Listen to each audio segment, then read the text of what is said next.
కొంచెం స్థలం ఏర్పరుస్తారా మీ పిల్లలకి? మీ పిల్లలు బతికిన క్షణాలన్నిటినీ మీరే ఆక్రమిస్తే వాళ్ళ కోసం ఏ కొంచెం స్థలాన్ని మీరు కేటాయించలేరు.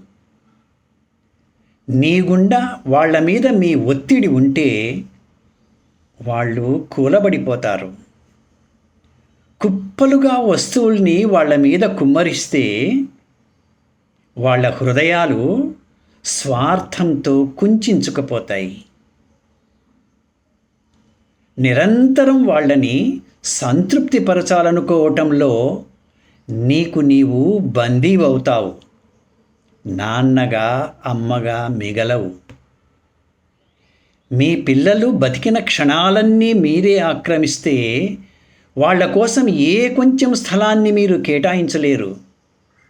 నీ గుండా వాళ్ళ మీద మీ ఒత్తిడి ఉంటే వాళ్ళు కూలబడిపోతారు.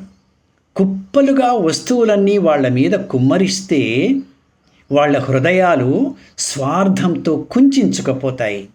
నిరంతరం వాళ్ళని సంతృప్తిపరచాలనుకోవటంలో నీకు నీవు బందీవవుతావు.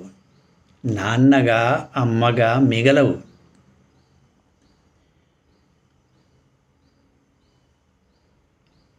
ఏమీ తనకలాటలు వద్దు, ఆరాటాలు వద్దు. నీవు పని చేశావా? అయితే విశ్రాంతి తీసుకో. నీ పిల్లలు నింబళంగా ఉండడం నేర్చుకుంటారు. ఏమీ తనకలాటలు వద్దు, ఆరాటం వద్దు. నీవు నీ పని చేశావా? అయితే విశ్రాంతి తీసుకో. నీ పిల్లలు నింబళంగా ఉండడం నేర్చుకుంటారు. సమస్య అయ్యారు, ఏమిటి పరిష్కారం?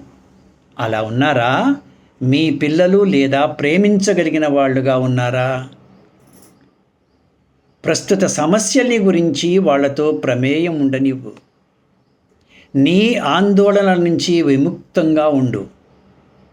మీకోసం విరామ స్థలాన్ని సృష్టించుకోగలిగితే పిల్లలు వాళ్ళ దారిని వాళ్ళు వెతుక్కుంటారు.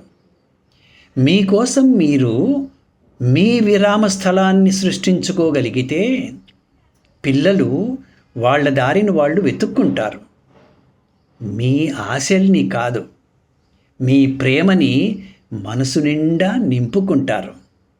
అందుకే వాళ్లకు కొంచెం స్థలం ఏర్పాటు చేయండి.